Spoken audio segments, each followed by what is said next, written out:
All right, let's do the intro on the floor just to be a little zany. We did this a couple weeks ago with the last year's worth of pedal sales for me, and that video was focused quite a bit on pricing. And this one won't be focused on pricing at all, really, because a lot of these are going to be from the distant past when things were priced a little differently. Things are a little different these days as far as prices go.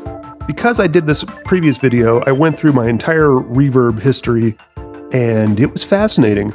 I found all sorts of things that I wish I hadn't done, but there's no way of knowing that until it's already done. So we're just going to look at pedal sales regrets from the past, and we'll get bummed out again, just for fun. Let's go. Cool. Starting off, the very first thing I sold in June of 2014, the classic Boss BF2. I regret selling this because it was the second one I sold. The first one I sold to some dude named Ryan for $20 in 2004.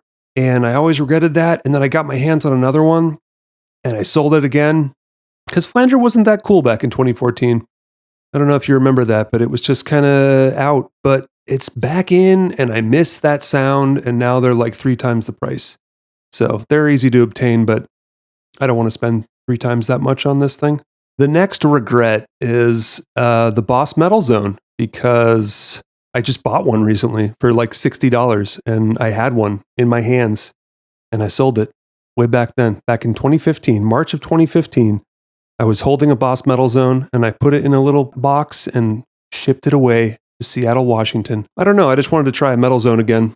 It had been probably 20 years since I last played one. Next pedal regret, the MXR Blue Box script reissue. This thing is super sick. I just mentioned it in the last video I did, just how I miss it. It's so weird. It's such a weird little octave V fuzz pedal, and I didn't understand it at the time because I was a dope and I wanted like crystal clear octave sounds, but this one kind of has a character of its own and I miss it dearly. The Fairfield Circuitry Unpleasant Surprise, I kind of miss. It wasn't ever usable for me in like bands I was playing with or recordings I was doing, but I think it would be really fun just to stick on the floor and jam out. It's such a weird pedal. It's so noisy and it's just this loud wall of fuzz crap sounding pedal, but really good crap sounding pedal. Sold it in 2015. See you, buddy. Ooh, the Electro Harmonix Cathedral Stereo Reverb. Honestly, one of the best sounding reverbs I've ever played. I think I sold it because I just wasn't that into reverb, and I think I just got like a really cheapo stomp box. I got like the T-Rex tone something. What are those called? Tone Bug? And this was just too much reverb for me, but looking back at it, it was like one of the best sounding reverbs until playing the Strymon Flint, which is the best reverb you can play. I know. Shots fired. I know. All right, next page. No, crap. Ooh, this one I miss often. The Boss DD20 Giga Delay. This thing is so awesome. I bought 3 or 4 other multi-delays since this guy, and nothing has really compared. I felt like I needed something new and fresh, and it was pretty old at the time. I sold it in 2016, and I think that came out probably 7 or 8 years before that even. Thing's killer, though. I think it's one of the best delays to ever exist. I miss it. Maybe I'll get one back one day. I sold it for $110. Jeez. 2016. A sad year. Ooh, so many weird pedals I've owned throughout the years. Electro Harmonix Hot Tubes Nano, I kind of miss just now that I'm doing like pedal content on the internet, because Hot Tubes is like its own special thing. I've never played anything that sounds like this. I'd never really connected with it. It didn't work for what I wanted it to be. It was kind of like my lighter overdrive, and it just wasn't working with my amp, but I would love to hear it now with my current setup, just because it's such a strange pedal. It's just like a tube heater upper. I don't even know how to describe it, but it's just pure gain, and it's probably pretty cool, and I never really gave it the credit it deserves. There's Earthquaker Pyramids number 1 that I sold. Sold another one somewhat recently. I don't know why I bought that thing twice, because I didn't really like it either time. Electro Harmonix Memory Boy pedal, that was probably the only analog delay that I've ever really enjoyed. I kind of wish I kept it. I was looking around for something better, and I haven't found it yet. I probably haven't played that many analog delays, but I like this one a lot. It's very rich. Let's see. Ooh, the Electro Harmonix Canyon Delay and Looper. I was just talking to my friend about this pedal because it has the sample and hold feature that no other delay pedal has. You just play a note and it just continues to play that note until you play the next note.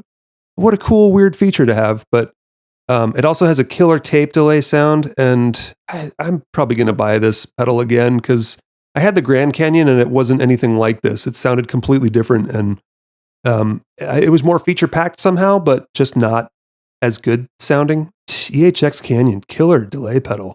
I had a Boss OC3 for a little while, the Super Octave. I kind of regret selling it just because I got really deeply into octave pedals probably a year ago. This is like the exact tone of that CKY song that was so popular back in the day. Kind of wish I still had this pedal so I could jam that thing out. Wow, nothing from this page, just a bunch of crap. The Electro Harmonix Riddle QBalls envelope filter is such a great envelope filter, but it would take me so long to dial in each time. My free time was dwindling down, so anything that had like 6+ knobs was just out of the house at that point. I needed to kind of streamline what I was doing when I was sitting down to play. So I got rid of it.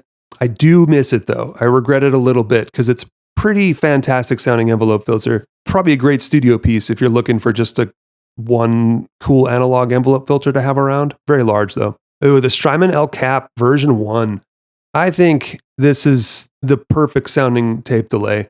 And the only reason I sold it was because I got a Volante and I felt like the Volante was just like the big boy version of the El Cap. It's kind of its own thing. They're both tape delays, but the El Cap has this kind of deterioration that the Volante sort of lacks. El Cap had like this gritty, dirty tape sound that was so pleasing. It was such a perfect thing in a mix. It's like an all-time greatest delay pedal for sure. Maybe I'll buy the new one.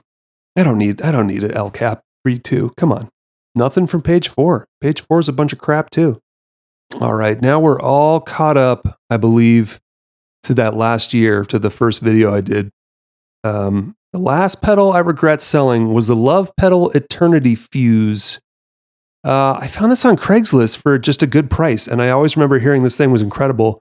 I brought it home, and it's very much a tube screamer. That's fine with me, but I own like 5 tube screamers, and I looked it up, and I could fetch about twice as much as I bought it for, so I immediately sold it to a person in Tennessee, looks like. But great pedal. I hope that dude is making some rad jams with it. Maybe he's chicken picking. All right, that's truly the last pedal regret I have.